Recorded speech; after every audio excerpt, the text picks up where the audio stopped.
पुणेकरांना सांगावं लागतं की कोण बोलतंय, त्याशिवाय ते पुणेकर ऐकत नाही.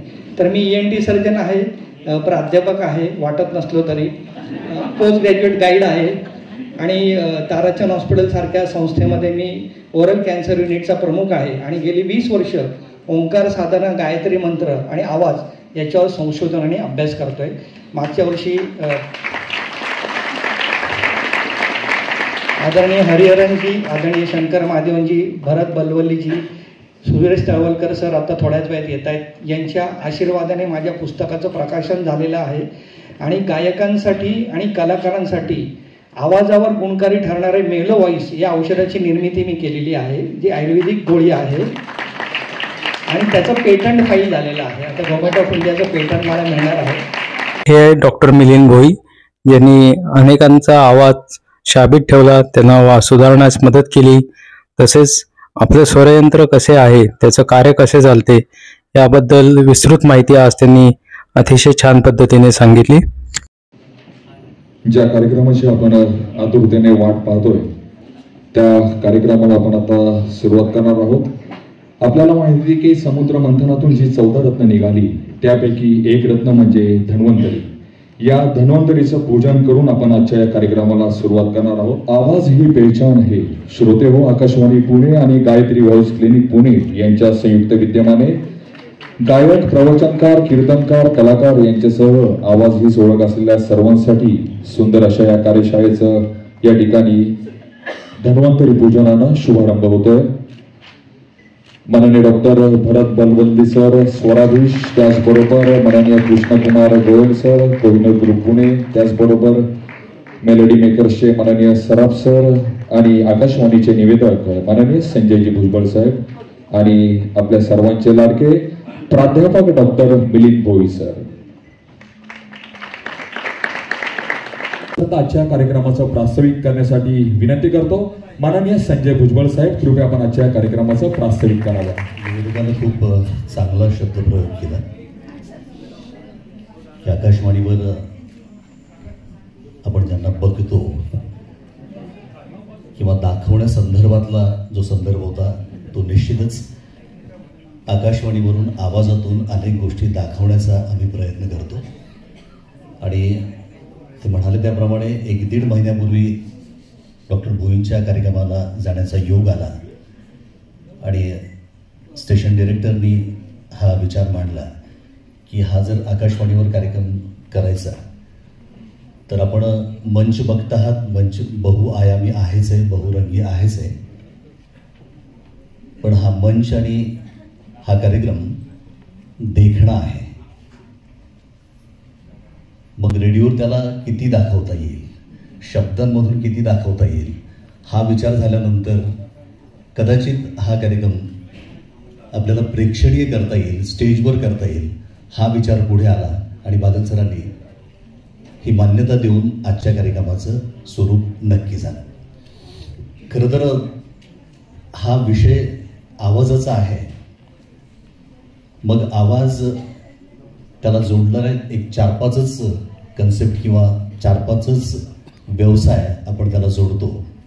त्यातला निवेदक आहेच आहे, आणखी एक 7-8 व्यवसाय डॉक्टर भोईंनी त्याला जोडले आणि या सगळ्यांना त्यांच्या व्यवसायात उपयोग होईल अशा आवाजाची काळजी कशी घ्यावी यावर काम करायला सुरुवात केली. अनेकांचं त्यांना प्रोत्साहन मिळालं, त्यातून पुस्तकाचंही लिखाण झालं. पण त्याही पुढे जाऊन प्रत्येक कार्यक्रमातून त्यांच्याच लक्षात यायला लागलं की हा आवाज केवळ या 7-8 व्यवसायांसाठीच नव्हे तर जवळपास प्रत्येकासाठी आवश्यक आहे. कारण हळूहळू या संशोधनातून त्यांच्या लक्षात यायला लागले की हा खेळ केवळ घशाचा, स्वरयंत्राचा, आवाजाचा नाही आहे. या सगळ्यांचा मेळ भावनेशी आहे, तुमच्या एकूण भावनिक आणि यांत्रिक स्थितीशी आहे, शारीरिक स्थितीशी आहे. आणि मग हे लक्षात येत आहे की हा संदर्भ प्रत्येकाशी जुळणारा आहे. उदाहरणादाखल फक्त एकच तुम्हाला सांगायचं तर त्यांचा अभ्यास त्यांना हे सांगून गेला की तुम्ही प्रेमात असता तेव्हा तुमचा आवाज बदलतो, तुमचं प्रेम कमी झालं तरी तुमच्या प्रेमळ माणसाला ते कळतं की प्रेम कमी झालंय. जर एवढा हा संदर्भ आहे तर यावर निश्चितच खूप संशोधन करण्यासारखं आहे आणि त्यावर विचार करण्यासाठी सारखं आहे हे त्यांच्या लक्षात आल्यामुळेच त्यांनी या संशोधनाचा सपाटा लावलाय आणि अनेक गोष्टी त्यातनं उलगडत चालल्यात. मी प्रत्येक वेळी त्यांना भेटतो तर 4 गोष्टी ते त्याला जोडलेलेच मला भेटतात. आज माहिती नाही आणखी किती ते जोडणार आहेत. त्या सगळ्यांचा उहापोह करण्यासाठीचाच हा आजचा कार्यक्रम आहे आणि त्यासाठीच आपण इथं सगळे जमलो आहोत. आपल्या सगळ्यांच्या अशा प्रचंड उपस्थितीसाठी खरं तर माफी मागूनच हे तुमचं कौतुक करायला हवं की जागा तशी अपुरी पडली आहे. अनेक ठिकाणी तुम्ही उभे आहात, कदाचित याच्याही मागे लोक उभे आहेत, जागा नाही पुरली आहे. त्या संदर्भात माफी निश्चित मागूनच तुमचे आभार मानतो आणि डॉक्टरांना पुढच्या वर्षी किंवा पुढच्या वेळेस गणेश कराचा वगैरे विचार करायला सांगतो. पुन्हा एकदा आकाशवाणीच्या वतीनं, प्रतिष्ठानच्या वतीनं आपल्या सगळ्यांच्या उपस्थितीसाठी खूप खूप आभार. धन्यवाद सर. असं म्हणतात की एखादी गोष्ट पुणेकरांनी मान्य केली की ती जगमान्य होते आणि या कार्यक्रमाची सुरुवात आपल्या पुण्यनगरीतून झालेली आहे. मला वाटतं हा पहिलाच प्रयोग असावा एवढ्या मोठ्या लेवलचा. बागल सरांना विनंती राहील सर, आपण हा पुण्यामध्ये कार्यक्रम घेतच आहोत तर हाच कार्यक्रम मुंबई आणि मी तर म्हणेल दिल्ली लेवलला जर अशा पद्धतीचा जर कार्यक्रम केला तर हे पुण्याचं नाव आहे जगभरामध्ये जायला नक्कीच मदत होईल. यासाठी देखील आपण पुढाकार घ्यायला काय हरकत नाही. खरं तर आवाज ही पेहचान है. श्रोते हो, आकाशवाणी पुणे आणि गायत्री व्हॉइस क्लिनिक पुणे यांच्या संयुक्त विद्यमाने गायक, प्रवचनकार, कीर्तनकार, कलाकार यांच्यासह आवाज हीच ओळख असलेल्या सर्वांसाठी निष्णात स्वरतज्ञ आणि व्हॉइस केअर या देशभरातील अभिनेते, निवेदक, व्याख्याते आणि प्रत्येकाच्याच आवाजासाठी उपयुक्त ठरणाऱ्या पुस्तकाचे लेखक प्राध्यापक डॉक्टर मिलिंद भोई सर हे आवाजाची काळजी या विषयावरती आपल्याला शास्त्रीय मार्गदर्शन करणार आहे. आपल्या सर्वांना माहितीच आहे की या व्याख्यानाचं जे वैशिष्ट्य होतं तर ते आपल्याला या प्रेझेंटेशनच्या माध्यमातून नक्कीच पाहायला मिळणार आहे. त्याचबरोबर स्वर साधनेमध्ये आवाजाची काळजी घेण्यासाठी आयुर्वेदामध्ये उल्लेख असणाऱ्या वनस्पतींचं प्रदर्शन, त्याचबरोबर प्रत्यक्ष स्वर यंत्र पाहण्यासोबतच आपण स्वर तज्ञांशी देखील संवाद साधणार आहोत. मी अधिक विलंब न करता डॉक्टर मिलिंद भोई सरांना विनंती करतो, सर कृपया आपण या ठिकाणी प्रेझेंटेशनला सुरुवात करावी. प्रत्येक जण त्याची आतुरतेने वाट पाहतोय. जोरदार टाळ्या प्राध्यापक डॉक्टर मिलिंद भोई सरांसाठी.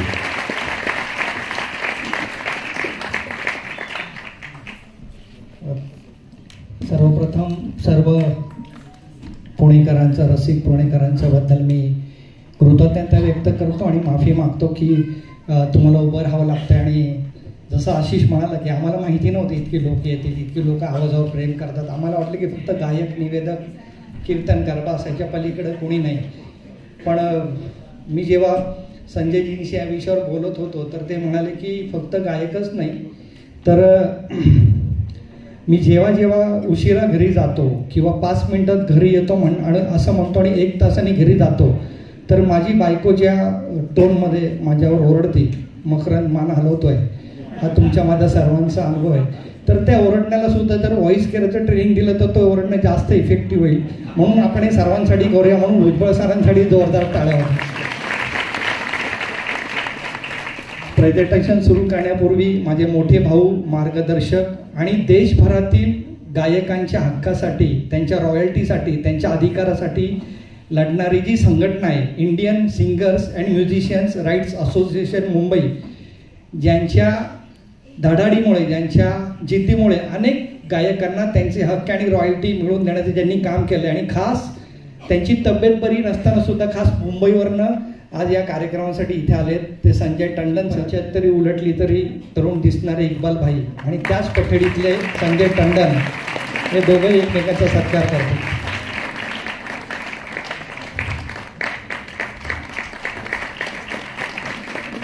धन्यवाद. आपण आता प्रेझेंटेशनला सुरू करूया. साधारणपणे 30 ते 45 मिनिटाचं प्रेझेंटेशन आहे. त्याच्यानंतर प्रमुख पाहुण्यांचं मनोगत होईल आणि नंतर तुमच्या प्रश्नांना मी उत्तरं देण्याचा प्रयत्न. आणि या सगळ्या धडपडीची दखल भारत सरकारने घेतली आणि नॅशनल अवॉर्ड गव्हर्नमेंट ऑफ इंडियाचा मला मिळालेला आहे. आणि माझ्या या क्लिनिकला आणि या ट्रीटमेंटला ISO मानांकन सुद्धा मिळालं आहे. Next.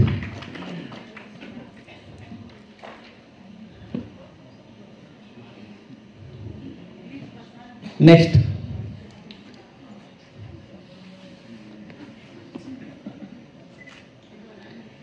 Doctor Abdul Kalam sir हे माझे प्रेरणास्थान आहेत आणि त्यांच्या विजन इंडिया 2020 मध्ये 6 वर्ष मी काम केलेलं आहे त्यांच्यासोबत. मला वाटतं सगळ्या टाळ्या एकदम वाजूयात शेवटी. वेळ वाचेल आपल्याला. भरत सरांना आणि या पाहुण्यांना पुढे जायचंय. आपण एक हास्ययोग आणि तालयोग करूयात नंतर. नेक्स्ट. या कार्यक्रमाचं नाव आहे मेरी आवाज ही पहचान आहे आणि खूप छान गाण्याचे बॅकग्राऊंड घेऊन भुजबळ सरांनी याचा फ्लायर केला आहे. इथे लिहिले नाम गुम जाएगा चेहरा ये बदल जाएगा मेरी आवाज ही पहचान है घर याद रहे. या वाक्याला सायंटिफिक बेस असा आहे की जगामध्ये प्रत्येक व्यक्तीचे हाताचे ठसे जसे वेगळे वेगळे असतात. एका व्यक्तीच्या हाताचा ठसा हा दुसऱ्या व्यक्तीच्या ठसाशी मिळत नाही, त्यामुळे ती त्याची युनिक आयडेंटिटी असते किंवा ते आधार कार्ड असतं. तसंच प्रत्येकाचा आवाज हा वेगळा आहे. म्हणून आपण असं म्हणतो की मेरी आवाज ही पहचान. It's your identity. ते का वेगळा आहे आवाज हे पुढे आपल्याला कळेल. म्हणून आपण या कार्यक्रमाचं नाव मेरी आवाज ही पहचान आहे असं ठेवलेलं आहे. नेक्स्ट.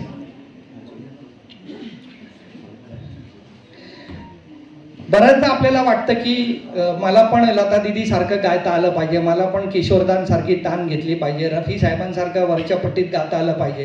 पण लता दिदी आहेत, किशोरदा आहेत, रफी साहेब आहेत. कारण तुमचा आवाज जो आहे, तुमचे जे स्वरतंतू असतात, वोकल कॉर्ड ज्याला आपण म्हणतो, त्याचा मास, त्याचा सरफेस, त्याची लेंथ आणि त्याचं टेन्शन, या 4 गोष्टींवर तुमचा आवाज अवलंबून असतो. याच्यामध्ये तुम्ही चेंज करू शकता, थोडाफार बदल करू शकता, थोडाफार इम्प्रूव्हमेंट करू शकता, but you can change your voice.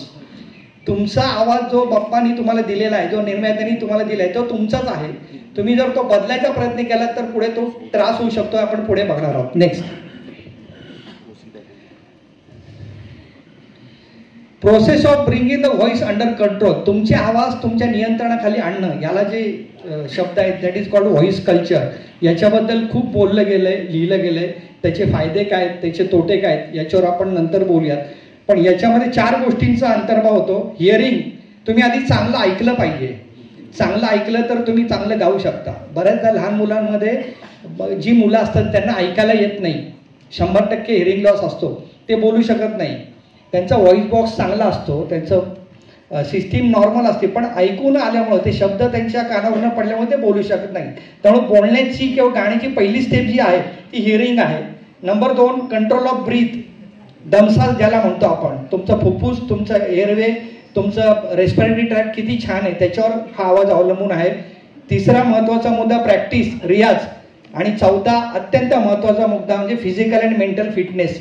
या 4 गोष्टी जर तुम्ही कॉन्सन्ट्रेट केलं तर तुमचा आवाज तुम्ही छान ठेवू शकता आणि छान गाऊ शकता. या 4 गोष्टींपैकी एक जरी गोष्ट तुमची दुर्लक्ष झालं तर तुमचा आवाज खराब व्हायला सुरुवात होते. नेक्स्ट. रियाज, प्रॅक्टिस मेक्स मॅन परफेक्ट.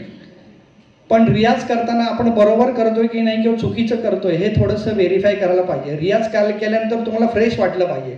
तुम्हाला जर थकवा जाणवला, तुमच्या वोकल कॉर्डला जर स्ट्रेस जाणवला, तुम्हाला असं वाटलं की आता बोलू नये, गाऊ नये, याचा अर्थ तुमचं काहीतरी चुकतंय. कारण रियाज इज अ पॉझिटिव्ह थिंग. तुम्ही ते जर चुकीचं करत असाल तर तुम्हाला त्याचा स्ट्रेस येणार आहे. त्यामुळं ते एकदा बघणं गरजेचं आहे. 2रा मुद्दा physical and mental fitness. Next. स्वरयंत्र. इथे या ठिकाणी आपण बघू शकता स्वरयंत्र, इथून आपला आवाज निघतो. खरं तर तो पोटातून निघतो, मी नंतर बोलणार आहे. पण लॅरिंग्स, स्वरयंत्र इथं बघू शकता. पाठीमागणे असं दिसतंय, पुढून असं दिसतंय आणि साईडने असं दिसतंय.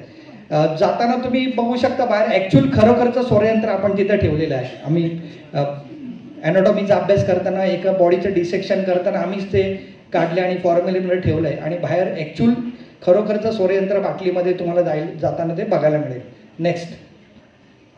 हे नॉर्मल लॅरिंग्स किंवा स्वरयंत्र, हे वोकल कॉर्ड्स आहेत.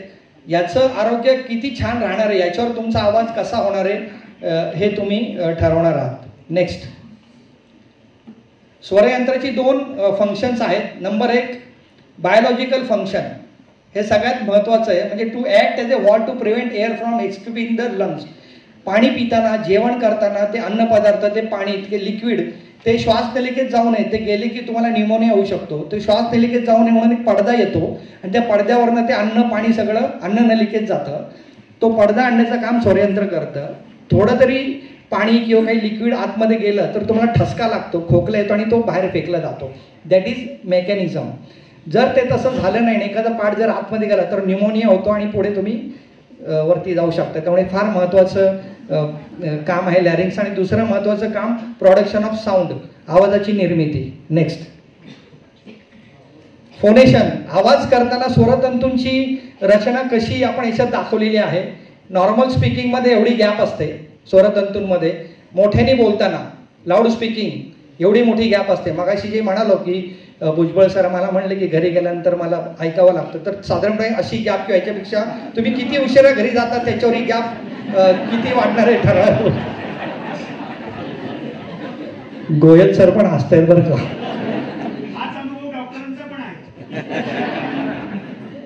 आणि घरी गेल्यानंतर उशीर झाल्यानंतर तुम्ही जर बायकोला चाफा दिला ही गॅप अशी कमी होते बघा. काम तुम्हाला चाफा देण्यामागचं कारण ते आहे. क्लोज सायलेन्स, मौनव्रत. बऱ्याचदा मौनव्रत करणं फार गरजेचं असतं, कारण व्हॉइस एनर्जी राखण्यासाठी सायलेन्स किंवा मौन ठेवणं गरजेचं आहे. ते आणि मौन जर तुम्ही ठेवलं तर अनेक प्रश्न सुटतात, घरातले आणि बाहेरचे दोन्ही. भावाळकर सर तुम्हाला हे पटलं असेल. आणि विस्पर, बऱ्याचदा व्होकल कॉर्ड्स टच होताना बंद व्हायला पाहिजे, ते बंद होत नाही, ही गॅप राहते आणि याच्यातनं एअर एस्केप होती, त्याला विस्पर म्हणतो आम्ही. हवा जाती बाहेर. Actually this is not natural, पण बऱ्याचदा अनेक कलाकार, अनेक गायक याचा ॲसेट म्हणून वापर करू शकतात, करतात. ते आपण पुढे बघणार आहोत. नेक्स्ट, मी जे म्हणालो की प्रत्येकाचा आवाज वेगळा आहे, त्याचं कारण इथे आहे. आपल्याला हवा बाहेर पडताना आवाजाची निर्मिती होते आणि तो आवाज, त्याला जर रेझोनन्स नसेल, म्हणजे तबला आहे किंवा पखावाज आहे किंवा गिटार आहे, हॉलो असतो ना खाली, तो हॉलो जर छान असेल तर तो आवाज रेझोनन्स मिळणार आहे त्याला. तर तुमच्या या तबल्याला किंवा तुमच्या गिटारला किंवा तुमच्या त्या पखावाजला आवाज जर काढायचा असेल तर याला हे पोकळ्या ठेवलेल्या आहेत परमेश्वराने आपल्याला.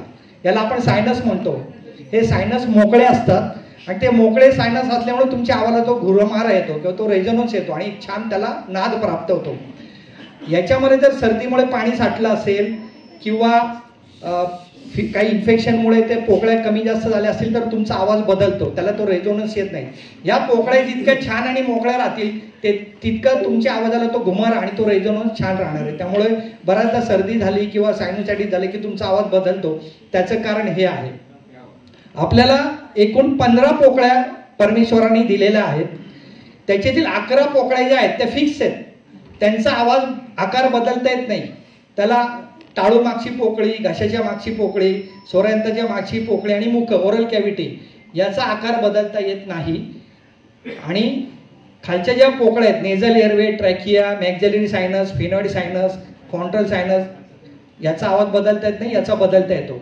या ज्या 15 पोकळ्या आहेत प्रत्येकाला ज्या दिलेल्या आहेत, या प्रत्येकाच्या पोकळ्यांचा आकार आणि साईज हा परमेश्वरांनी वेगळा वेगळा केलेला आहे. म्हणून प्रत्येकाचा आवाज वेगळा आहे. नाही तर सगळ्यांचे आवाज सारखे राहिले असतात. प्रत्येक जण लता दिदी सारखं गायला असतं, ते होऊ नये म्हणून याची रचना करताना याचा साईज आणि आकार हा प्रत्येकाचा युनिक आहे, वेगळा आहे. म्हणून प्रत्येकाचा आवाज वेगळा आहे. म्हणून आपण म्हणतो की आवाज ही पहचान आहे. Next, hormones and voice. तुमचे जे मूड्स असतात, तुमचे जे एज आहे, ठराविक वयामध्ये वेगवेगळे हॉर्मोन्स सिक्रीट होतात. हॉर्मोन्स म्हणजे वेगवेगळ्या ग्रंथी आतमध्ये सिक्रीट होतात आणि त्यांचा तुमच्या मूडवर, तुमच्या आवाजावर, तुमच्या इमोशनवर, तुमच्या स्वभावावर परिणाम होतो. त्यामुळे हॉर्मोन्स आणि व्हॉइसचा फार जवळचा संबंध आहे. Hormones are chemical messengers that regulates various physiological process in the human body, behaviour, stress response. Singing can have significant influence on hormonal changes. हे जे हॉर्मोन्स आहेत, dopamine, cortisol, oxytocin, endorphin, epinephrine, prolactin, estrogen, testosterone, ह्या प्रत्येक हॉर्मोनचा वेगळा परिणाम तुमच्या पर्सनॅलिटीवर होतो, तुमच्या शरीरावर होतो आणि तुमचा आवाज बदलतो. तो कसा बदलतो आपण पुढे बघणार आहोत. Singing can have powerful impact on physical and mental health. पण तुम्ही जर त्याचे ओव्हरकम केलं तर तुमच्या हेल्थवर तो पॉझिटिव्ह इफेक्ट देऊ शकतो. नेक्स्ट, हे जे हॉर्मोन्स आहेत आपण थोडं फास्ट जाऊयात. Dopamine, feel good hormone. Singing and music triggers release of dopamine. उद्या तुम्ही भरत सरांच्या कार्यक्रमाला येणार आहात, उद्या याला यशवंतराव चव्हाणला. तर मला नक्की विश्वास आहे तुम्ही जर उद्या तिथे आलात आणि भरत सरांची जर तान ऐकलीत आणि तुमच्या ब्लडमधलं डोपामाइन जर बघितलं तर हायेस्ट लेवलला जाणार आहे. कारण इथे फील गुड हॉर्मोन. तुमचे आवडते स्वर कानावर पडले की ते हार्मोन सिक्रेट होतं आणि तुम्हाला छान वाटतं. Positive emotional experience. We strengthen the experience between listener and singer. Bhimsen जोशींचं गाणं ऐकल्यावर का बरं वाटतं? कारण त्या स्वरांनी आणि त्या सुरांनी तुमच्यातला विठ्ठल जागा होतो. विठ्ठल म्हणजे दुसरं तिसरं काय नाही तर ते डोपामाइन आहे. त्याला आम्ही विठ्ठल म्हणतो. Same with cortisol, oxytocin. Oxytocin called love hormone. तुम्ही जेव्हा पत्नीशी बोलत असता टिल्लू सर, तेव्हा तुमचा हार्मोनचं लेवल वेगळे असते. पुढचं बोलू का? मेहुणी जर आली घरामध्ये तर तिच्याशी बोलताना ऑक्सिटोसिन वाढणार आहे तुमचं. That is called love hormone. Yes, मला काय सांगायचं ते तुम्हाला कळलं. मला वेळ वाचवायचा आहे. Oxytocin, love hormone. Oxytocin levels it releases in response to sexual activity during labour facilities. बाळाचा जेव्हा जन्म होणार असतो तेव्हा हे ऑक्सिटोसिन वाढलेलं असतं आणि त्या ऑक्सिटोसिन वाढल्यामुळं जन्म होण्याची प्रक्रिया, बाळाचा जन्म होण्याची प्रक्रिया सुलभ होते. म्हणून त्याला लव्ह हार्मोन असं म्हणतो आपण. आणि बाळ जन्माला आल्यानंतर गर्भाशय बारीक होऊन ब्रेस्टमधनं फिडिंग जे सुरू होतं, स्तन्य आपण ज्याला म्हणतो ब्रेस्ट फिडिंग, ते इमिजिएट सुरू होण्यासाठी या हार्मोनची फार गरज असते, ऑक्सिटोसिन. हे सगळे हार्मोन्स आपल्या शरीरामध्ये परमेश्वराने दिलेले आहेत. त्याचं अपडाऊन, त्याचं कसा बॅलन्स आहे त्याच्यावर तुमचा मूड आणि मूडवर तुमचा आवाज अवलंबून असतो. नेक्स्ट, हे सगळे हॉर्मोन्स आहेत. इस्ट्रोजेन. अंगाई गीत गायल्यानंतर बाळाला झोप लागते. का बरं? कारण अंगाई गीत गाताना त्या माऊलीमध्ये ममता आणि प्रेम निर्माण होतं. करुण रस म्हणतो आपण किंवा प्रेमाचा रस होतो आणि ते गाताना त्या माऊलीच्या मध्ये इस्ट्रोजेन हार्मोन सिक्रेट होतं. ते हार्मोन बाळ त्या आईच्या पोटातनं आल्यामुळे त्याच्याशी रिलेटेड असतं आणि तो हार्मोन सिक्रेट झाल्यानंतर बाळामध्ये पण ते हार्मोन सिक्रेट होतं आणि अंगाई गायल्यानंतर बाळ झोपून जातं. इतका सायंटिफिक वे त्याच्यामध्ये आहे. Next, excessive dopamine. ॲग्रेशन, राग आले की तुमचं डोपामाइन सिक्रेट होणार आहे. अँगर आणि ॲग्रेशन याच्यात तुमचा आवाज वेगळा असणार आहे. Appropriate dopamine. मोटिवेशन आणि प्लेजर. तुम्ही जेव्हा मित्रमैत्रिणीबरोबर असता तेव्हा अप्रोप्रिएट डोपामाइन असतं, प्लेजर आणि मोटिवेशन असतं. Low dopamine, loss of liveliness, loneliness, depression, अकेले है चले आओ कहा हो, लो डोपामाइन. नाही, फॅक्ट आहे. Next, serotonin, happy hormone. You can see low serotonin, depression आणि high anxiety. Oxytocin, hormone of attachment and bonding. या सगळ्या हार्मोन्समुळे आदरणीय चाटे सरांच्या या ठिकाणी आगमन झाले. आपण त्यांचं जोरदार टाळ्या वाजवू. Next, hormonal changes in males. पुरुषांमध्ये ॲट प्युबर्टी 14-15-16व्या वर्षाला dimension of vocal tract and larynx increases. तुमचा स्वरतंतू आणि व्हॉइस बॉक्स, स्वरयंत्र याचा साईज वाढतो आणि वाढल्यामुळं वोकल कॉर्ड्स बिकम थिकर, त्या जाड होतात आणि त्याची फ्रिक्वेन्सी बदलते जाड झाल्यामुळं आणि त्याचा आवाज बदलतो, ज्याला आपण म्हणतो आवाज फुटला किंवा घोगरा झाला. विशेषतः जे लिटिल चॅम्प्स किंवा जे कॉम्पिटिशनवर गाणारी मुली आहेत त्यांनी हे लक्षात ठेवणं गरजेचं आहे. आज जेवढं टाळ्या मिळत आहेत, जेवढं कौतुक होत आहे, तेवढं कौतुक 15, 16, 17 वर्षी होईलच असं नाही. त्या चेंजला त्यांनी आणि त्यांच्या पालकांनी ऍक्सेप्ट केलं पाहिजे. म्हणून हे आपण सांगतो hormone changes in mails that changes your voice. कारण आधी खूप त्या मुलांचं कौतुक होतं, ते सेलिब्रिटी होतात, त्यांना उद्घाटनाला बोलवतात, त्यांचे फोटो छापले जातात आणि त्यांना वाटतं की बस आपण जग जिंकलं. पण 14, 15, 16 त्यांचा आवाज बदलला की सगळी गडबड होती आणि तो फुगा फुटतो त्याच्यामुळे पालकांनी आणि मुलांनी लक्षात ठेवणं गरजेचं आहे की जो आवाज माझा आत्ता आहे तो 16व्या वर्षी बदलणार आहे. तो बदल स्वीकारण्यासाठी मी फिजिकली आणि मेंटली प्रिपेअर्ड पाहिजे. त्याच्यानंतर हॉर्मोनल थेरपी घेऊन माझा तो आवाज क्लिअर केला पाहिजे आणि रियाज केला पाहिजे. हे पालकांनी आणि मुलांनी लक्षात ठेवणं गरजेचं आहे. Next, hormonal changes in females, फार महत्त्वाचा मुद्दा आहे. डिस्फोनिया मीन्स प्री मेन्स्ट्रुअल असा एक कन्सेप्ट आहे. प्री मेन्स्ट्रुअल डेज, तुमचे पिरियड्स जेव्हा सुरू होणार असतात त्याच्या आधीचे 3-4 दिवसामध्ये काही विशिष्ट प्रकारचे हॉर्मोन सिक्रेट होतात आणि तुमचा आवाज बदलतो.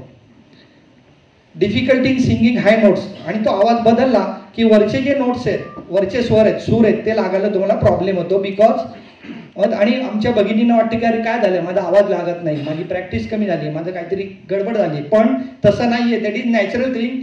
प्री मेन्स्ट्रुअल डेजमध्ये पाळी यायच्या 3 ते 4 दिवस आधी काही हॉर्मोनल चेंजेस होतात आणि त्याच्यामुळे हाय नोट्स लागत नाहीत, वोकल फटीक लागत नाही. वोकल फटीक येतो म्हणजे थकवा येतो आणि वोकल रेंज कमी होते. त्याच्यामुळे फॉरेनमध्ये आपल्याला या गोष्टी भारतात पण आणायच्या आहेत सर. फॉरेनमध्ये ग्रेस डेज नावाची संकल्पना आहे. ग्रेस डेज, जर एखादी ऑपेरा सिंगर आहे फॉरेनमधली किंवा मोठी ब्रँडेड सिंगर आहे, तिची एखादी कॉन्कर्ट आहे आणि त्या कॉन्कर्टच्या वेळेस जर तिचे मेन्स्ट्रुएशन सुरू झालं तर she is not allowed to sing because grace days, कारण तिचा आवाज लागणार नाहीये. पण तिचे जी काय मानधन आहे, तिचं जे काय कमिटमेंट, तिला ते पैसे दिले जातात आणि तिला रेस्ट दिली जातात. You have to respect the feminism. तो नॅचरल चेंज आहे, तुम्हाला तो रिस्पेक्ट केला पाहिजे, तो स्वीकारला पाहिजे. तर ग्रेस डेज म्हणतात. त्याच्यामुळे विशेषतः ज्या फिमेल सिंगर्स आहेत आणि ज्यांना चॉईस आहे की कुठल्या तारखेला कार्यक्रम घ्यायचा आहे, तर ती तारीख जर त्यांनी ही तारीख ॲडजस्ट करून जर ती घेतली तर त्यांचा परफॉर्मन्स चांगला होतो.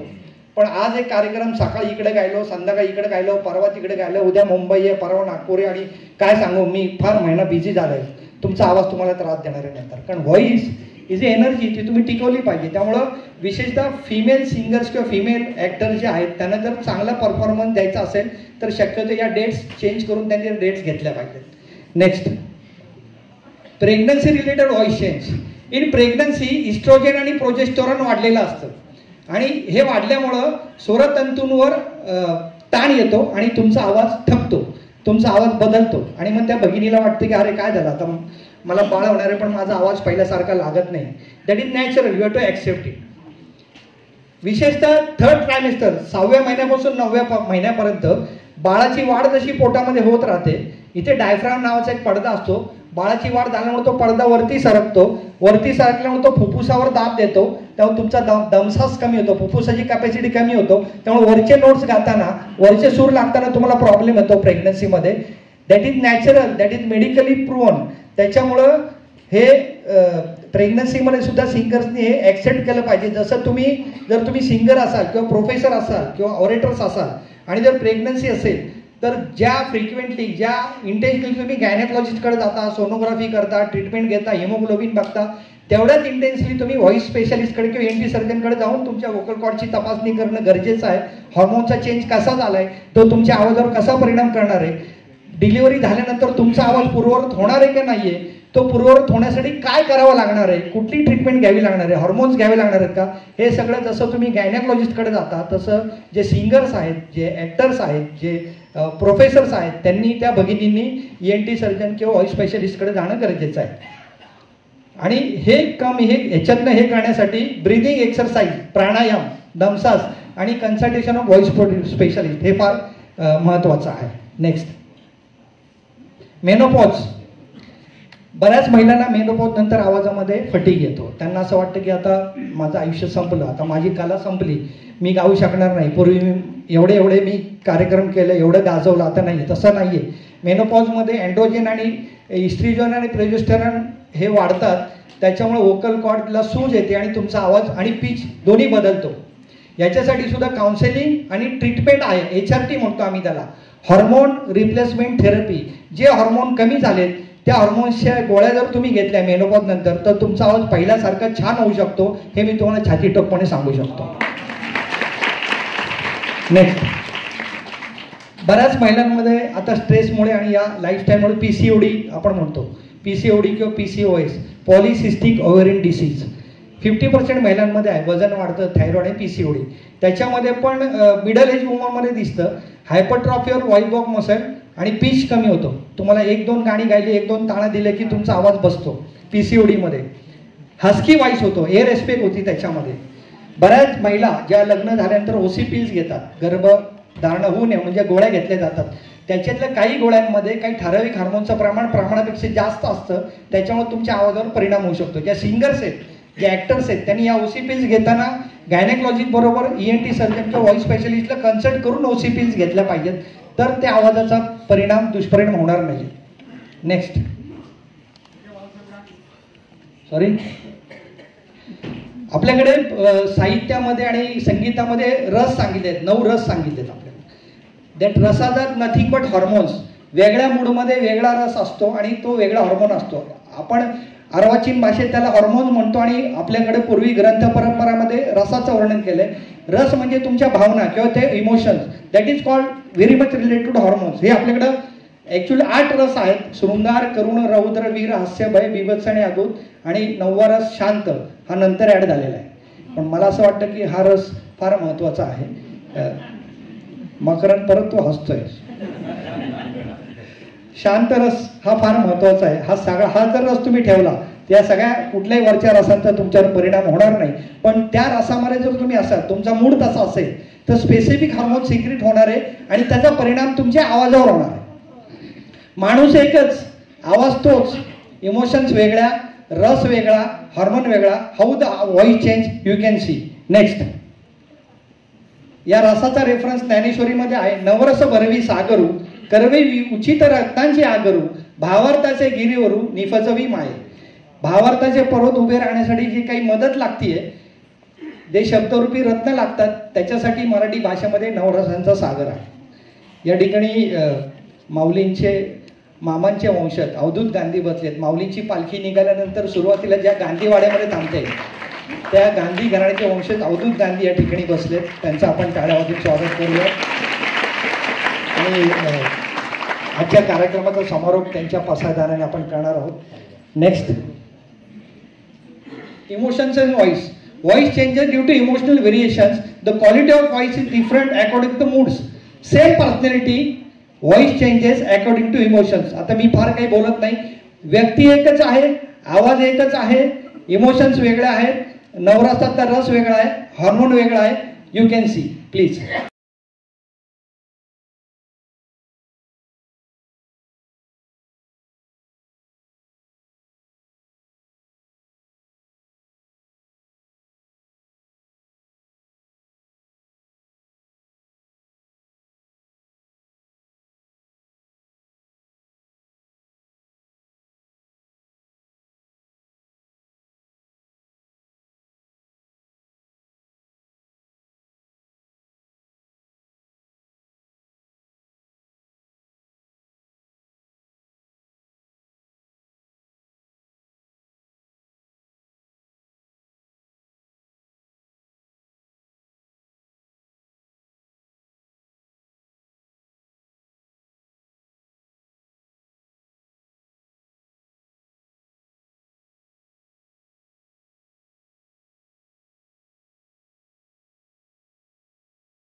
माणूस एकच, आवाज एकच, रस वेगळा, इमोशन वेगळा आणि आवाज वेगळा.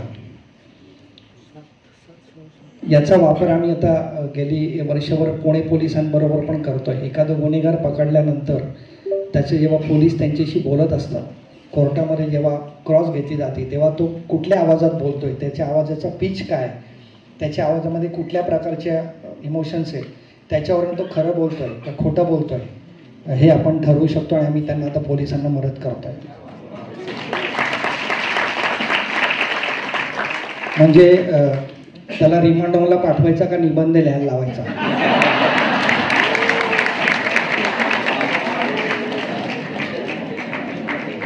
C to become a good singer. मला खूप लोक भेटतात, माझा मुलगा आहे त्याला गायक बनवायचा, मला त्याला गायक करायचं आहे. गायक बनता नाही, बनता है, बनाया नहीं जाता है.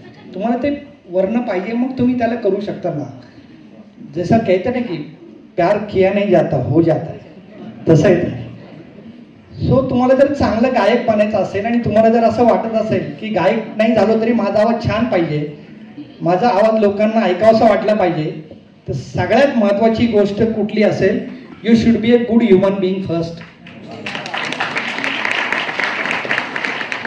तुम्ही आतून चांगले असाल तर तुमचा आवाज चांगला येणार आहे. Because music is a divine gift. संगीत ही परमेश्वराची साधना आहे, ती परमेश्वराने दिलेली गिफ्ट आहे, तिचा तुम्ही रिस्पेक्ट करणं गरजेचं आहे. आणि सगळ्यात महत्त्वाचं वाक्य, music does not accept the emotions like revenge and competition. तो गायक इतका मोठा झालाय, त्याला मी शिकवलाय, त्याला गाता येत नाही, पण त्याला 5 लाखाची सुपारी मिळते आणि मला कोणी विचारत नाहीये, मला त्याच्यापेक्षा भारी बनायचंय, बनवून दाखवीन. नो, सिंगिंग हे तुम्हाला परवानगी देत नाही, बिकॉज ही ती परमेश्वराची पूजा आहे. त्याच्यामुळे ते तुम्हाला बदला आणि कॉम्पिटिशन याच्या पलीकडे नेणारी गोष्ट आहे. तर तुम्ही चांगले गायक होऊ शकता. तुमच्या मनामध्ये जर कॉम्पिटिशन असेल आणि बदला असेल आणि मला काहीतरी मिळवायचं असेल तर यू कुड not become a good singer. लोकप्रिय सिंगर तुम्ही बनू शकता पण चांगले सिंगर बनू शकणार नाही. दोन्हीतला फरक लक्षात घ्या. मला वाटतं सर आजकालच्या गायकांना तुम्ही सांगण्याची गरज आहे. आम्हाला आज लगेच ऑर्केस्ट्रात गायले की पुढच्या महिन्यामध्ये मला मोठा शो मिळाला पाहिजे आणि त्याच्या पुढे मला गाडी मिळाली पाहिजे आणि मला फ्लॅट मिळाला पाहिजे. मी बलवली सरांच्या घरी गेलोय, इतका मोठा गायक पण इतके साधेपणाने राहतात. खरंच सॅल्यूट आहे सर तुम्हाला.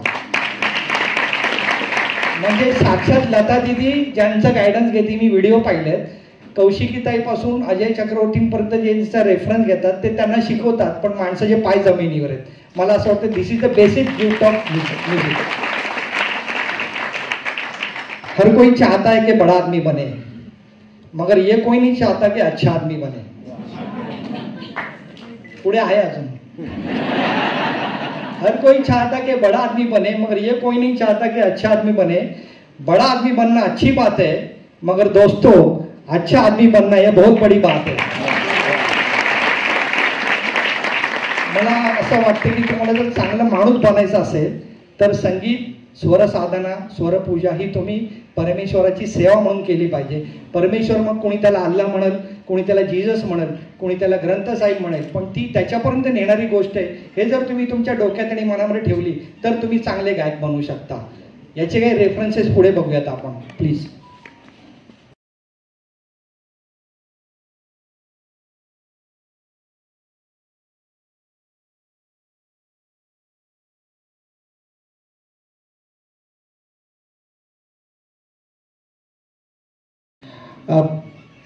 ओंकार साधनेचं उदाहरण दाखवण्यासाठी मी या गाण्यांचा आधार घेतला.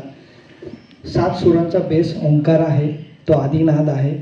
आणि ओंकार साधना कशी करायची ज्याची त्याची ठरलेली पद्धत आहे, रादर वेगळी आहे. रफी साहेबांचं जे गाणं आपण ऐकलं शेवटचं, जी वरती ताण नेली होती रखवाले, that is nothing but Omkar साधना. असं म्हणतात की हे गाणं गायल्यानंतर त्यावेळेस रफी साहेबांच्या घशातून रक्त पडलं होतं आणि पुढचे महिनाभर ते गाऊ शकले नव्हते, पण त्यांनी ते गाणं गायलं. त्यामुळं संगीत आणि स्वर आणि सूर हे जात, धर्म, पंथ विचाराच्या पलीकडचे आहेत. एक मुद्दाम उदाहरण मी देऊ इच्छितो. याच चित्रपटातली कृष्णाची प्रार्थना आहे, मन तडपत हरिदर्शन गौरच, मालकंस रागातली रचना आहे. ती लिहिली आहे कोणी? शकील बदेल. गायली आहे कोणी? संगीत कोणाचं आहे? बस मला काय सांगायचं आहे तुम्हाला कळलंय. या गाण्याचा किस्सा आम्ही जेव्हा शाहिद रफी आमचे मित्र आहेत, इक्बाल भाईने, आम्ही त्यांच्याकडे गेलो होतो. त्यांनी सांगितलं शाहिद भाईंनी की दिवसभर या गाण्याचे रिटेक चालले होते, होत नव्हतं गाणं, आणि संध्याकाळ झाली आणि शेवटी ते गाणं फायनल झालं आणि सगळ्या कलाकारांनी सुटकेचा श्वास सोडला की आता चला आता रेकॉर्डिंग करायचं आहे. पण रफी साहेब आणि नौशाद साहेबांनी डिस्कशन केलं आणि ते असं म्हणाले की कृष्णाची प्रार्थना आहे, भक्तिगीत आहे, भावगीत आहे, संध्याकाळी आम्ही रेकॉर्ड करणार नाही.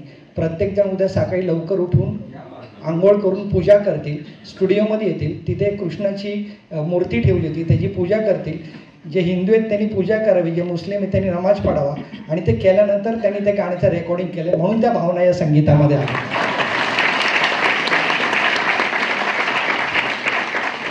मला असं वाटतं की आजकाल ज्या ज्या परिस्थितीतून आपण जात आहोत, भांडणातून, राजकीय परिस्थिती असेल, सामाजिक परिस्थिती असेल, यातून बाहेर जर पडायचं असेल आणि देशाला प्रगतीला जर न्यायचं असेल तर केवळ एकच गोष्ट आहे, ती म्हणजे संगीत. Some important factors which affect the voice, त्याच्यामध्ये कंजेनिटल ॲनोमलीज आहेत, ग्रोथ आहे, emotional impact, fear, stress, physical mental stress, way of using voice, misuse, overuse आणि ॲब्यूज, हे फार महत्त्वाच्या गोष्टी आहेत. मिसयूज म्हणजे चुकीच्या पद्धतीने आवाज काढणं. जो तुमचा आवाज नाही आहे तो आवाज तुम्ही काढताय, याचा अर्थ तुम्ही तुमच्या वोकल कॉर्डवर स्ट्रेन देताय. Especially mimicry artist, with due respect, ते टाळे मिळवतात, पैसे मिळवतात, लोकप्रियता मिळवतात, पण नंतर काही दिवसांनी त्यांना आवाजाचे प्रॉब्लेम सुरू होतात, कारण जो त्यांचा आवाज नाही आहे त्या आवाजात ते गात आहे. म्हणजे तुम्ही एक चांगलं लोहार काम करणारा माणूस आहे, त्याला तुम्ही सुतार काम करायला लावताय मारून मुटकून, कारण तुमच्या वोकल कॉर्ड्स आहे तुमच्या नाही आहे, तो तुमचा आवाज नाही आहे, तुम्ही दुसऱ्या कोणीतरी आवाज काढताय आणि त्याच्यातनं टाळे मिळवताय, पण काही दिवसांनी तुमच्या वोकल कॉर्डला नोडील होणार आहेत, वोकल कॉर्डचे सिस्ट होणार आहेत आणि तुम्हाला ऑपरेट करावं लागणार आहे. त्यामुळे या सर्वांनी म्हणजे मी याच्या आवाज गातो आणि मी त्याच्या आवाज गातो अजिबात नाही. तुमचा आवाज तुमचा आहे, तुम्ही तुमच्या आवाज गा, तुम्ही त्यांच्यासारखं गा, पण त्यांची नक्कल करू नका, कारण तसं केलं तर तुमच्या आवाजाला तो प्रॉब्लेम होणार आहे. Use of voice when not needed, जे सिंगर आहेत विशेषतः कॉम्पेरर्स आहेत, त्यांना माझी अशी विनंती की तुम्ही जेव्हा सिंगिंगला जाता, रियाज करता, गाणं गाता, तेव्हा तुम्ही तुमचा पूर्ण परफॉर्मन्स द्या, पण घरी आल्यानंतर सिरियसली तुम्ही बोलणं कमी करा, कमी बोला आणि हळू आवाजात बोला, कारण तुमची एनर्जी आहे ती तुम्ही साठवून ठेवली पाहिजे. म्हणजे तुम्हाला जर वर्ल्ड कप खेळायचा असेल तर तुम्ही रणजी खेळू नका, तुमची एनर्जी तिथे घालू नका, कारण तुम्हाला वर्ल्ड कप खेळायचा आहे. तर पुन्हा एकदा मी रफी साहेबांचं मी आठवण सांगतो. शाहिद भाई आम्हाला म्हणाले की अब्बा जब घर पे थे, घर पे बात करते थे, कोई मेहमान आते थे तो आहिस्ता में बात करते थे, आप चाय पियेंगे क्या, आप क्या लेंगे, आणि आम्हाला वाटतं की हळू का बोलतात, पण त्यांनी एकदा नंतर सांगितलं की माझा आवाज हा मला गाण्यासाठी आणि संगीतासाठी प्रिझर्व करायचा आहे, म्हणून मी कमी बोलतो आणि हळू आवाजात बोलतो. त्यामुळं जे गायक आहेत किंवा निवेदक आहेत त्यांना माझी अशी विनंती की तुम्ही ओव्हरयूज, मिसयूज आणि रॉंग यूज हे करू नका. तुमचा आवाज हा लोकांच्यासाठी आहे, तुमचा आवाज संगीतासाठी तो तुम्ही जपून ठेवा. The way overuse of voice calls, मोबाईलमध्ये काय होतं की तुम्ही जेव्हा मोबाईल समोरासमोर बोलताय तर तुमचे इमोशन्स, तुमचा आवाज, तुमचे हावभाव हे लोकांपर्यंत पोहोचतात, पण जेव्हा तुम्ही मोबाईलवर बोलत असता तर या सगळ्या इमोशन्स ज्या आहेत त्या सगळ्या फक्त आणि फक्त व्हॉइसवर येतात. तुमचं रागावणं, चिडणं, रिप्लाय करणं, त्रागा करणे सगळं तुमच्या आवाजावर येतं. म्हणून 4 गोष्टींचं काम तुम्हाला फक्त आवाजाला करायला लागतं. त्यामुळे मोबाईलवर जेव्हा तुम्ही जास्त बोलता, फक्त बोलणंच नाही तर तुमच्या इमोशनवर पण तेवढा स्ट्रेस येतो. तुम्हाला जर कोणाशी भांडायचं आहे, 20 रुपये खर्च करा, 25 रुपये रिक्षा करा, त्याच्या घरी जा, समोरासमोर शिव्या घाला, 2 फटके द्या, 2 फटके खा आणि घरी या, शांत व्हा, पण आवाजावर ताण देऊ नका, कारण ते एक्सप्रेशन तुमचा सगळा लोड तुमच्या आवाजावर येतो. मोबाईल हे फार डेंजर आहे गायकांसाठी, आणि अगदी जर भांडायचं असेल, बोलायचं असेल तर स्पीकरवर बोला, कारण त्यांनी स्ट्रेस कमी होतो. तुम्हाला रेंज नसती, मग तुम्ही तेच परत सांगता, मग तुम्ही ओरडून सांगता, मग तुमचा आवाज नाही गेला नाही की तिकडून काहीतरी ओरडलं जातं, आणि मग बऱ्याचदा तुम्ही आवाज आला तरी काय काय काय मला ऐकायला येत नाही असं कधी कधी घरी करता. तर तसं करू नका. तुम्ही जितका आवाजाचा मिसयूज कराल, शहाणे सर असतायत, तितका आवाज तुम्हाला त्रास देणार. नेक्स्ट, रॉंग वे ऑफ रियाज सिंगर्समध्ये बघायला मिळतं. मी 2 तास रियाज करतो, 3 तास रियाज करतो आणि माझा सा लागत नाही. मी काळी 4 मध्ये गातो, पांढरे 3 मध्ये गातो, पण मला आता जमत नाही. याचा अर्थ तुमचा रियाज चुकतोय. रियाज केल्यानंतर तुम्हाला जर थकवा जाणवत असेल, तुम्हाला स्ट्रेस येत असेल तर काहीतरी चुकतंय.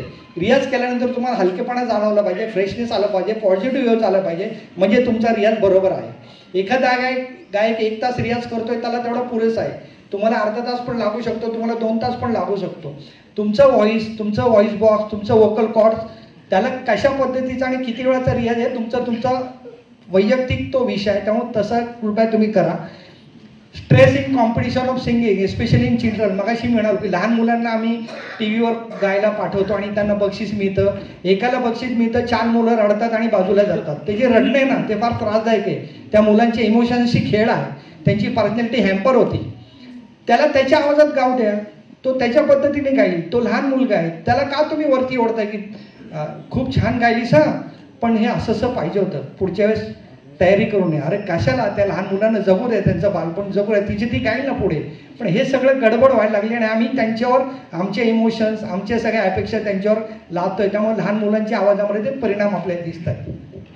Hyper acidity, change in lifestyle, deodorants, perfumes, mosquito repellents आणि over use of coolers and air conditioners हे सगळे आवाजाचे शत्रू आहेत. Next, wrong way of performing yodelling and rap singing. Kishoreda yodelling करतात म्हणून मी करायला पाहिजे, मला जमलं पाहिजे असं नाही.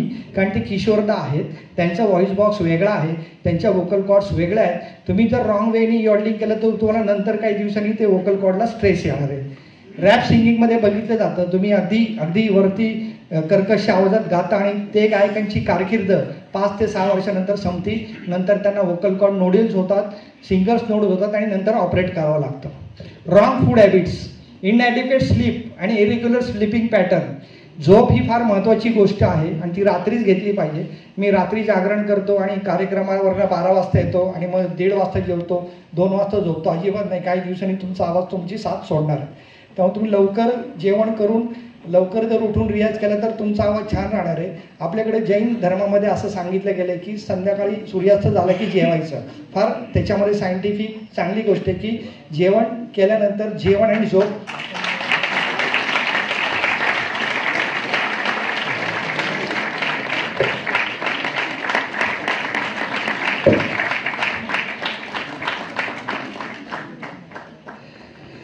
आठशे किलोमीटरचा प्रवास करून एअरपोर्टवरनं डायरेक्ट ही व्यक्ती या ठिकाणी आली. आपण जोरदार टाळ्या वाजवू.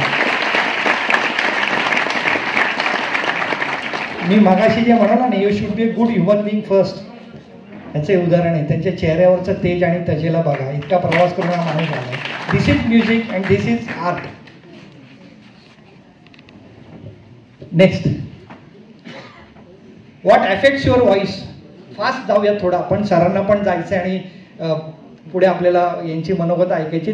सगळ्यात आधी स्मोकिंग, दुसरा आहे हायपर ॲसिडिटी, तिसरा आहे स्लीप, चौथा आहे food, carbonation and caffeine, hydration, physical and mental stress, alcohol, house dust आणि पेट ॲलर्जी. या सगळ्या गोष्टी तुमच्या आवाजाला हानिकारक आहे. अल्कोहोलच्या कशा पद्धतीने परिणाम होतो आपण इकडे दिलेला आहे. त्याच्यामध्ये अल्कोहोलमुळे तुमच्या ब्रेनला जाणारे जे सेन्सॉर्स असतात ते हॅम्पर होतात आणि तुमची एफिशियन्सी कमी होते. बऱ्याचदा मला अनेक गायक म्हणतात की असे एक मोठे गायक होऊन गेलेत, ते शेजारी तांबे ठेवायचे आणि त्याच्यात अल्कोहोल असायची आणि ते घेतल्याशिवाय त्यांचा सूर लागायचा नाही. पण ते एक्स्ट्रा ऑर्डिनरी होते, त्यांचा व्हॉइस वेगळा होता, त्यांचा व्हॉइस बॉक्स वेगळा होता. तुमचा व्हॉइस बॉक्स तसा नाही आहे. तुम्ही त्यांची कॉपी करायला गेलं तर तुमची वाट लागणार. त्याच्यामुळे ऑलवेज ज्यांना असं वाटतं की माझा आवाज छान राहावा त्यांनी अल्कोहोलपासून दूर राहणं गरजेचं आहे. बियर, बऱ्याच लोकांना असं वाटतं की बियर ही हे नाही आहे, काय अल्कोहोल नाही आहे, पण दॅट इज फर्स्ट स्टेप. बियरमध्ये काही प्रमाणात अल्कोहोल आहे. त्याच्यामध्ये कार्बोनेशन असतं बियरमध्ये आणि ते तुमची ॲसिडिटी वाढवते. ॲसिडिटी वाढली की गॅस्ट्रिक रिफ्लक्स म्हणजे ढेकर येते आणि त्याचा सगळ्यात आधी हल्ला जो होता ॲसिडिटी तो इथे होतो स्वरयंत्रावर. त्याच्यामुळे ॲसिडिटी हा सगळ्यात महत्त्वाचा शत्रू आहे आवाजाचा, हे आपण लक्षात ठेवणं गरजेचं आहे. Alcohol consuming causes decrease breath support due to decrease breathing rate and heart rate. श्वासोश्वासाचा वेग कमी होतो, हार्ट रेट कमी होतो आणि त्याचा तुमच्या दमसासावर परिणाम होतो. Next, smoking. याचे 2-3 विषय आहेत स्मोकिंगचे, आपण थोडं फास्ट घेऊयात. स्मोकिंगमुळे जे निकोटीन असतं ते तुमच्या लंग्समध्ये जातं, एअरवेमध्ये जातं, श्वासनलिकेत जातो आणि त्याच्यामुळे लंग्स आणि स्वरयंत्राचा कॅन्सर होण्याचं प्रमाण खूप वाढतं. हा पहिला पार्ट आहे. दुसरा पार्ट, तुमचं लंग फंक्शन कमी होतं, दमसास कमी होतो. तुम्ही वरच्या टोनवर गाऊ शकत नाही, वरची ताण घेऊ शकत नाही आणि ते हळूहळू होतं. तुम्हाला आत्ता असं वाटेल की बाबा आज मी सिगरेट प्यायलो आणि माझा कार्यक्रम चांगला झाला, नाही. ते नंतर हळूहळू तुम्हाला ते छुपे शत्रू आहेत, त्यामुळे ते लक्षात घेणं गरजेचं आहे. आणि स्मोकिंग आणि टोबॅको याच्यामध्ये कॉमन कॉज आहे कॅन्सर ऑफ लॅरिंग. स्वरयंत्राचे जेवढे पण कॅन्सर आहेत, मी कॅन्सर युनिटचा हेड आहे म्हणून मी छातीटोकपणे सांगतो, more than 80% cases of oral cancer they are due to tobacco and smoking. हे लक्षात घ्या तुम्ही. आणि टोबॅकोमुळे आणखी एक प्रकार होतो ज्याला आम्ही ओरल सबम्युकस फायब्रोसिस म्हणतो. तुमच्या तोंडाचे स्नायू जे आखडतात, तुम्हाला आ करता येत नाही बोलता येत नाही, मोठा होत नाही.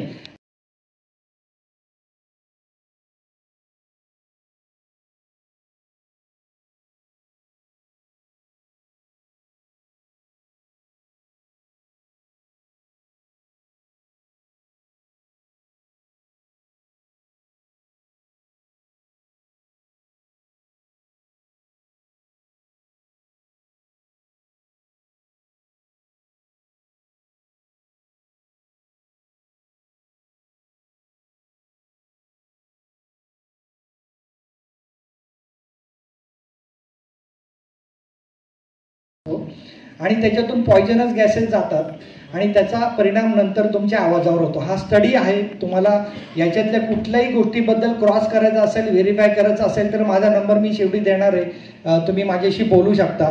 त्याच्यामुळे अशा प्रकारच्या मॉस्किटो कॉईल किंवा हीट स्प्रे किंवा ते ऑल आउट त्यांनी पण ते स्प्रे येतात, त्याच्याने तो वास जो जातो त्यांनी मच्छर मरतात की नाही माहिती नाही, पण तुमच्या स्वरयंत्राला ते हार्म करून जातात. त्यामुळं be careful about these things. Next. हे सगळं केल्यानंतर जे व्हॉइस इंजुरीज होतात त्याचे काही फोटोज आपण फास्ट बघूयात. हे बायलॅटरल वोकल कॉर्ड नोड्यूल्स आहेत, ब्लड प्रेशरमुळे वोकल कॉर्ड हिमोरेजेस आहेत, नोड्यूल्स आहेत. एक लक्षात घ्या, हे जे आजार आहेत याच्यामध्ये बऱ्याचदा सर्जरी पण करता येते किंवा औषधाने बरं करता येतं, पण any surgery performing on larynx, vocal कॉर्डची सर्जरी करताना जगातला कुठलाही मोठा डॉक्टर असेल, अमेरिकेपासून इंग्लंडमधला, तो जर वोकल कॉर्डला हात लावणार असेल, लेझर सर्जरी करणार असेल तर तुमच्याकडनं एक फॉर्म भरून घेतला जातो आणि त्याच्यात असं लिहिलेलं असतं की ही सर्जरी केल्यानंतर माझा आवाज आहे त्याच्यापेक्षा खराब होईल किंवा कायमचा निघून जाईल याची माहिती आम्हाला डॉक्टरांनी दिलेली आहे, तरी सुद्धा आम्ही सर्जरी करायला परवानगी देत आहोत. ती सही घेतल्यानंतर तुमची सर्जरी केली जाते. कारण vocal cord just like glass, ते काचेसारखं आहे. एकदा ती क्रॅक झाली की ती चिटकवता येत नाही, त्याच्यावर तो तडा राहतो. त्यामुळं अनलेस अँड अनटिल काही मेजर डिसीज आहे तोपर्यंत तुम्ही सर्जरीचा विचार करू नका. कारण सर्जरी केल्यानंतर सुद्धा त्याचे पॉझिटिव्ह इफेक्ट आणि निगेटिव्ह इफेक्ट दोन्ही तुम्हाला फेस करावी लागणार आहेत. त्यामुळे सर्जरीची वेळ येऊ नये अशी माझी तुमच्यासाठी बाप्पाकडे प्रार्थना आहे, तेवढी मी करतो. हे सगळे डिसीजेस आहेत जे आपण लॅरिंगो एकदा दोनदा ठीक आहे, तुम्ही जर तशी सवय लावली तुमच्या आवाजाला तर नंतर तुम्हाला you are going to land in vocal cord nodules. अनेक मोठ्या गायकांना झालेले दिसत आहेत आणि त्याला सर्जरी आणि पुढे सगळं करणं गरजेचं असतं. नेक्स्ट.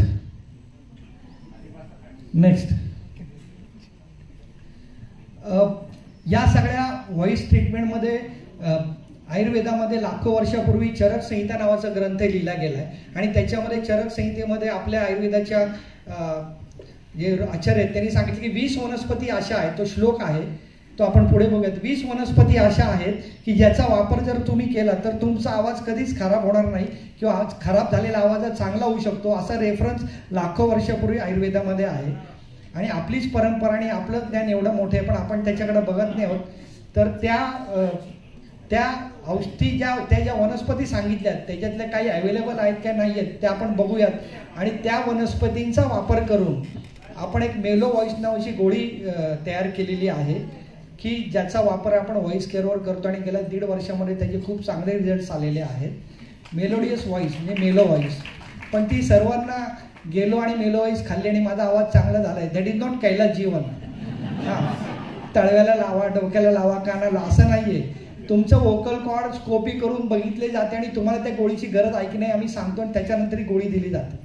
त्याच्यामुळे ती कुठे काउंटरला उपलब्ध नाही आहे आणि गव्हर्नमेंट ऑफ इंडियाला मी आता पेटंट फाईल केलेलं आहे आणि मी शेवटच्या स्टेपला आहे. 2 महिन्यामध्ये मला तुमच्या आशीर्वादाने त्याचा पेटंट मिळेल, या स्टेजला मी आहे. तर ज्या वनस्पतींपासूनचा रेफरन्स आयुर्वेदामध्ये आहे, आपण हा जर बघितलं, धन्वंतरीची पूजा केली आपण, धन्वंतरीचे 4 हात दिलेले आहेत, तो विष्णूचा अवतार आहे. समुद्र मंथनातनं जी 14 रत्न निघाली त्याच्यातलं एक धन्वंतरी आहे, तो विष्णूचा अवतार आहे. त्याचे 4 हात आहेत आणि त्याचे 4 हातामध्ये जे 4 गोष्टी आहेत त्याच्यामध्ये ध्वनीचा आणि नादाचा उल्लेख आहे. एका हातामध्ये शंख आहे, एका हातामध्ये चक्र आहे, एका हातामध्ये जलौका आहे आणि एका हातामध्ये अमृत घट आहे. अमृत घट म्हणजे मेडिसिन, जलौका ही अशुद्ध रक्त पिते म्हणजे ब्लड, चक्र म्हणजे सर्जरी आणि 4था हातात जो शंख दॅट इज ध्वनी. म्हणजे ध्वनी आणि आवाज याचा विचार खूप पूर्वीपासून ट्रीटमेंटमध्ये केला आहे. त्याचं प्रतीक म्हणजे तो शंख आहे, म्हणून आपण धन्वंतरी पूजा या ठिकाणी छान वाटतं. पण जेव्हा when it comes to your relative त्यांना असं वनस्पतीज आहे होत नाही, ज्याचा उल्लेख इथे मराठी नाव आहे आणि इंग्लिश बॉटॅनिकल नाव आहे. आवळा म्हणजे तुम्ही आवळा, छोटी मुलं, तरुण मुलं, अनंत वेल, भुईरिंगणी, कायफळ, झगडत आहेत आणि घेटुळी, हिरडा, ऊस. नेक्स्ट ज्येष्ठमध, घोडवेल, हंसपदी, द्राक्ष, काकडशिंगी, पिंपळी, या सगळ्या वनस्पतींचा वापर आपण त्या मेडिसिनमध्ये केला आहे. फिजिओलॉजी ऑफ व्हॉइस, आवाजाची निर्मिती कशी होती याचा जेव्हा आम्ही मेडिकलला असताना अभ्यास केला तर जे फिजिओलॉजीची आमची पुस्तकं आहेत, गायटन असेल, हॅरिसन असेल, मी थोडं मेडिकल लँग्वेजमध्ये बोलतो कारण हा सगळा वैद्यक शास्त्राशी रिलेटेड विषय आहे. तर त्याच्यामध्ये 70 पानं लिहिली आहेत. 150 वर्षापूर्वी रिसर्च झाला की हाऊ व्हॉइस इज जनरेटेड आणि त्याच्या 4 स्टेप सांगितल्यात. ॲब्डोमेन मसल, चेस्ट, लॅरिंग्स आणि ओरल कॅव्हिटी, 4 स्टेपमध्ये व्हॉइस निर्माण होतो. हे 70 पानांमध्ये सांगितलंय 150 वर्षापूर्वी. 750 वर्षापूर्वी माऊलींनी एक ओवी लिहिली आहे, त्याच्यामध्ये 4 टप्पे सांगितलेले आहेत. पै ब्रह्मविजय झाला अंकुरू, घोष ध्वनी नादाकारू, तयाचे का भुवन जो ओंकारू, तोही मी का. श्रीकृष्ण अर्जुनाला सांगतात, अर्जुना ब्रह्मदेवाच्या नाभीला अंकुर फुटला आणि तो घोष, ध्वनी, नाद आणि आकार घेऊन अनुक्रमे परा, पश्यंती, मध्यम आणि वैखरी या चतुर्वाणीच्या रूपात साकार झाला आणि याचं मंदिर म्हणजे ओंकार म्हणजे साक्षात मी आहे. 750 वर्षापूर्वी माऊलींनी आम्हाला सांगून ठेवलंय की 4 स्टेप आहेत, परा, पश्यंती, मध्यम आणि वैखरी. आवाज मगाशी जर तुम्ही हरिहरनजींचा व्हिडिओ आठवा, ते म्हणतात गाना यहाँ से होता है, यहाँ से होता है, कभी कभी यहाँ से होता है. It start from the here, परा, पश्यंती, मध्यम आणि वैखरी. त्यामुळे आपण म्हणतो ना बेंबीच्या देठापासून गायला, त्याचं कारण हे की that start at your abdomen, then chest, then larynx आणि मग ओरल कॅव्हिटी. म्हणून या 4 स्टेप जे आपण म्हणतो परा, पश्यंती, मध्यम, वैखरी, 750 वर्षापूर्वी माऊलींनी आपल्याला सांगितलंय आणि ते अर्वाचीन शास्त्राला सांगण्यासाठी 75 पानं लिहावी लागली. त्यामुळे माऊली आणि आपलं सगळी संत परंपरा कशी ग्रेट हे मी छातीटोपणे सांगू शकतो. नेक्स्ट दासबोधामध्ये याचे रेफरन्सेस आपल्याला आढळतात. नाभीपासून उन्मेष वृत्ती, तेची परा जाणीजे श्रुती, ध्वनी रूप पश्यंती, हृदयी वसे, कंठापासून नाद झाला, मध्यम वाचा बोलीजे त्याला, उच्चार होता अक्षराला, वैखरी बोलीजे. किती छान लिहिलंय दासबोधामध्ये, पण आम्ही एक कधी बघतच नाही, आम्ही वाचत नाही. आम्हाला वाटतं की काहीतरी असंच आहे. त्याच्यामुळे मला असं वाटतं. आणि दासबोधामध्ये हे कसं करावा, रियाज कसा करावा याचा श्लोक आहे. मुळी पाहता एकच स्वर आहे आणि त्याचे प्रकार काय, त्याचा तार मंद्र घोर, त्याचे 3 प्रकार आहेत. स्वर एकच आहे, दासबोधातला समास आहे. मुळी पाहता एकच स्वर, त्याचा तार मंद्र घोर, त्या घोराहून सूक्ष्म विचार अजपाचा.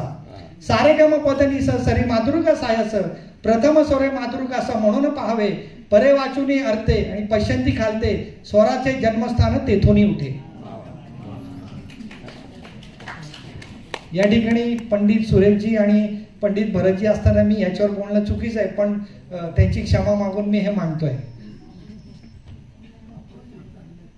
नेक्स्ट संपत आला. नेक्स्ट आवाज कसा निर्माण होतो याचा नारद मुनीने एक रेफरन्स दिलेला आहे. नकारम प्राणनामनम, दकारम अनलम विदु, जाता प्राणाग्नी संयोगात एतेने नादोबी दीयते. नकार म्हणजे प्राणतत्व, दकार म्हणजे अग्नितत्व. प्राणतत्व आणि अग्नितत्व यांचा संयोग निर्माण होऊन जो होतो त्याला नाद म्हणतात. जो शरीरातून निघतो तो नाद आणि जो वाद्यातून निघतो तो ध्वनी. याचा रेफरन्स आपल्याला इथे बघायला मिळतो. ध्वनी वेगळा आणि नाद वेगळा आहे. जिथे जिवंतपणा आहे तिथे आपण नाद म्हणतो आणि जिथे जो वाद्यातून निघतो तो ध्वनी आहे. हे नारद मुनींचा श्लोक आहे. नेक्स्ट आपल्याकडे योगशास्त्रामध्ये षटचक्र सांगितली, त्याचा स्वरांची आणि सुरांशी संबंध आपण या ठिकाणी पाहू शकतो. नेक्स्ट आकार, उकार, मकार. मग अशी आपण ओमची साधना बघितली, 7 सूर ज्याच्यावर अवलंबून आहेत ते पाहिलंय. त्याचं सगळं डिस्क्रिप्शन या ठिकाणी आहेत. नाभी कमलात उगम पावणारी वाणी कंठश्राव्य होते. मकार तिथे आहे, अनाथ चक्रातून कंठस्थ वाणीची अनुभूती होते. त्यामुळे तुमचा जर आवाज नीट करायचा असेल तर केवळ घशावर ट्रीटमेंट करून स्कोपी करून चालणार नाहीये, तर तुमची सगळी बॉडी सिस्टीम, त्याचे इमोशन्स, तुमचे सगळे आतले इमोशन्स हे सगळं बघणं गरजेचं आहे. त्यामुळे फक्त लॅरिंग्स आणि स्वर एवढं न बघता ही सगळी सिस्टीम जर बिघडली असेल तर त्याचा परिणाम तुमच्या आवाजावर होतो. Next, basic and important factor in any voice care treatment is voice rest. 80% आवाजाचे आजार हे रेस्ट घेतल्याने बरे होतात. काही भाजीवाल्यांना आम्ही खूप दिवसांपूर्वी सांगितलं की तुम्ही ओरडता मंडेमध्ये, कांदा 50 रुपये किलो, टोमॅटो 40 रुपये किलो, आणि त्यांचे आवाज जातात, त्यांना नंतर कॅन्सर होतात. पण ते बिचारे काही करू शकत नाही कारण त्यांचं पोट त्याच्यावर आहे. आम्ही एके ठिकाणी एक प्रयोग केला, त्यांना एक स्पीकर दिला आणि त्याच्यावर टेप केला आणि ते वाजवायला सांगितले. आता तो सगळीकडे जे वाजतायत ते आमचं सजेशन आहे, आमची इमेज आहे.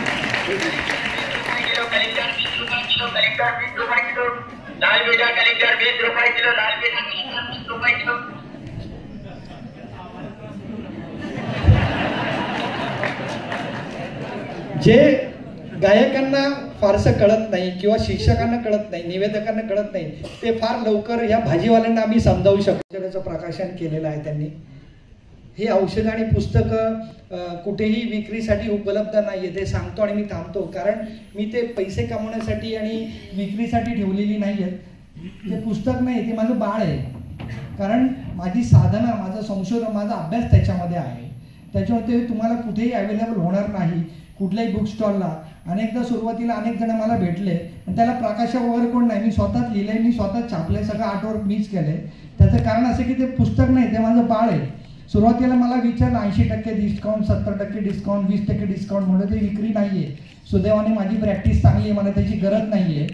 माझी साधना, माझा अभ्यास हा लोकांपर्यंत जावा आणि ज्या हातामध्ये ते जाणार आहे माझं बाळ, ते हात त्या पुस्तकाला माझ्या बाळाला लायक आहेत की नाही हे मी ठरवणार. तो राईट माझ्याकडे ठेवलाय आणि त्यांना मी पुस्तक पाठवतो. म्हणजे सर ती रोल्स रॉईस आहे, आम्ही ठरवणार रोल्स रॉईस तुम्हाला द्यायची की नाही. कारण मला पैसे नको आहेत, माझं बाळ चांगल्या घरात जावं, त्या बाळाने त्याच्या आवाजाची काळजी घ्यावी, त्यांचा आवाज छान राहावा. त्या गायकाचा, त्या प्राध्यापकाचा, निवेदकाचा आवाज जर छान राहिला तर माझं मानधन मिळाल्यासारखं मला आहे. त्यामुळे ते विक्रीला कुठे ठेवलेलं नाही आहे. ज्यांना ज्यांना ते पुस्तक हवं आहे त्यांनी आमच्या नंबरवर टेक्स्ट मेसेज करणं अपेक्षित आहे. टेक्स्ट मेसेज आल्यानंतर आम्ही व्हेरीफाय करतो आपलं बाळ याला पाठवायचं की नाही. त्याच्यानंतर आम्ही ठरवतो की पाठवायचं की नाही. तुम्ही मला खडूस म्हणलात, MH12 म्हणलात, पुणेकर म्हणलात तरी चालेल, पण ती साधना आहे, ते संशोधन आहे, ते माझं ॲसेट आहे. त्याच्यामध्ये मी माझं रक्त आणि जीव ओतला आहे, अभ्यास केला आहे, म्हणून मी ते विक्रीला ठेवलेलं नाही आहे. सॉरी फॉर माय ॲरोगन्सी, पण ती फॅक्ट आहे. शेवटचं वाक्य नंतर आपण मनोगत ऐकू. If you love your voice will be with you till the last breath of your life. तुमचा आवाजावर जर तुम्ही प्रेम केलं तर तो आवाज शेवटपर्यंत तुमची साथ देणार आहे. अपने आवाज की आवाज सुनना जरुरी है. तुमचा आवाज तुम्हाला सांगतोय आता नको बोलू, नको गाऊ, मला थोडा आराम दे, पण नाही, आम्ही पाणी पितो, औषध घेतो आणि परत गातो. कारण मला मोठं व्हायचं आहे, मला गाडी घ्यायची, माझं ब्रँड करायचं आहे. पण ज्या जीवावर तुम्ही ब्रँड करणार आहात त्याच्यावर अत्याचार करून तुम्ही मोठे होऊ नका. त्याला जपा, त्याच्यावर प्रेम करा, त्याला जाणून घ्या, त्याला समजून घ्या, मग तो आवाज तुम्हाला तुमच्याबरोबर साथ देईल, असं मला शेवटचं सांगणं आहे. आपल्याला असं वाटतं की बाळाचं आणि आईचं नातं हे रक्ताचं आहे, बऱ्याचदा बोललं जातं, त्याचं माझं रक्ताचं नातं आहे. पण मला असं वाटतं की बाळाचं आणि मुलाचं नातं जसं रक्ताचं आहे त्याच्यापेक्षा जास्त ते आवाजाचं आहे. का? सगळ्या टाळ्या एकदम वाजवा शेवटी प्लीज. जेव्हा बिंग ए डॉक्टर, मी जेव्हा इंटर्नशिपला होतो किंवा हॉस्पिटलमध्ये काम करतो, जेव्हा बाळाचा जन्म होतो, जेव्हा डिलिव्हरी पेन्स असतात, ते इतके जीव घेणे असतात की त्या माऊलीला वाटतं की नको, या बाळाचा जन्म नाही झाला तरी चालेल, पण मला या पेन्स नको, इतकं ती माऊली तडफडत असते. आणि जेव्हा बाळ बाहेर येतं, बाळाचा जन्म होतो, बाहेर आल्यानंतर त्या युट्रसमधनं ब्लिडिंग होत असतं, तर आम्हाला ते मेथार्जिन नावाचं इंजेक्शन द्यायला लागतं. इंजेक्शन दिल्यानंतर युट्रस बारीक होतं, रक्तस्राव थांबतो आणि रक्तस्राव थांबून त्या माऊलीच्या ब्रेस्टमधनं मिल्क फिडिंग सुरू होतं. ही प्रोसेस करण्यासाठी आम्हाला काही वेळ द्यावा लागतो आणि बऱ्याचदा मेथार्जिन देऊन सुद्धा ती प्रोसेस होत नाही. पण इतकी वेदना त्या माऊलीला होत असते, इतकी ती तडफडत असते. पण बाहेर आल्यानंतर आम्ही त्याला पायाला धरतो, त्याला उलटं करतो, त्याच्या पाठीवर थपके मारतो आणि त्याच्या तोंडातले जे पाणी किंवा सक्शन करून ते सगळं काढतो आणि बाळाचा पहिला श्वास सुरू होतो, बाळ रडायला लागतं. बाळाचा रडण्याचा आवाज ऐकल्यानंतर त्या माऊलीच्या पेन्स कमी होतात, तिचं गर्भाशय आकुंचन पावतं, ब्लिडिंग थांबतं आणि ब्रेस्ट फिडिंग सुरू होतं. हॉर्मोनल चेंज आणि इमोशन, कुठल्याही जगप्रसिद्ध औषधामध्ये जी ताकद नाही आहे ती बाळाच्या आवाजामध्ये ती ताकद आहे. आणि म्हणून मी असं म्हणेन की बाळाचं आणि आईचं नातं हे रक्ताचं तर आहे, पण सगळ्यात जास्त महत्त्वाचं आवाजाचं आहे. जे नातं आईशी आपल्याला जोडून ठेवतो, जो आवाज आपल्याला आईशी जोडून ठेवतो, पहिल्यांदा संवाद आईबरोबर जे आपल्या आवाजाने झालेला आहे त्या आवाजाची काळजी घ्यावी, याच्यासाठी मी हा खटाटोप केला आहे. आपले आशीर्वाद माझ्या पाठीशी असेच असू द्या. साठी संगीत, अभिनय किंबहुना मी म्हणेल सर्वांसाठी असणारं सर्वधर्म समभावाचं प्रतीक. असं म्हणतात, जुड जाए तो हम और बन जाएगी हिंदुस्तान की आन बान और शान.